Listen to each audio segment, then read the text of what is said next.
the Sea. Original story and illustrations by me, Grace Clark, inspired by my mom, and dedicated to Cousin Leah. Once upon a time, there lived a girl in a distant land surrounded by the sea. She lived in a small orphanage home that sat atop a large green hill. She was a curious child and already trying to find her purpose in life. At the academy in the orphanage, she spent long hours in the library daydreaming over books and maps of the world.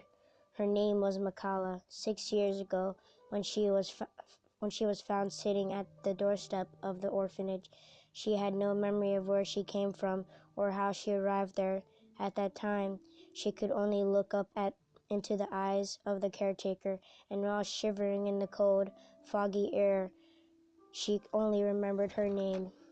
One night, Makala decided to sneak out of her room and away to set off on the adventure her heart longed for. She packed a satchel of extra clothes, food, and lantern and matches. As she crept through the doorway, she heard someone whisper with urgency, "Don't go, it's dangerous." It was her young friend Sally. "I must. Please, don't worry. Go back to bed." Makala assured her. As she traveled down the hillside, it began to get very foggy outside.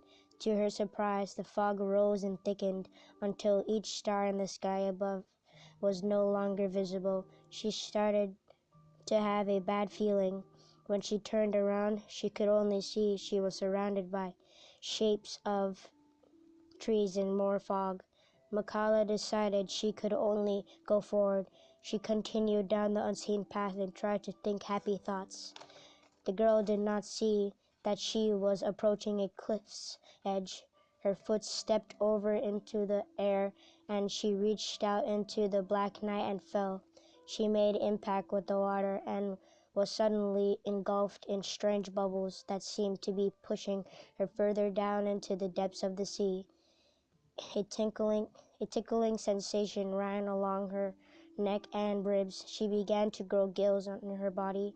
She was able to breathe underwater, and it seemed a familiar and natural thing to do. She looked down and saw a glowing light. As she got closer, she saw a shining, glistening castle. Memories began to return to her. She floated down to the palace steps. "My dear princess, you've returned. You're home." The doors opened to reveal the source of the voice. She immediately recognized her mother. Her mother embraced her and whisked her away towards the throne. Her father's smile beamed down at her. He lifted her up and sat her by his side. Her parents told her of the terrible day of the water cyclone swept her away. They told her of how they never lost hope of being reunited with her. Her heart was full of joy and peace. Being back at their sides, she had found the beginning of her purpose.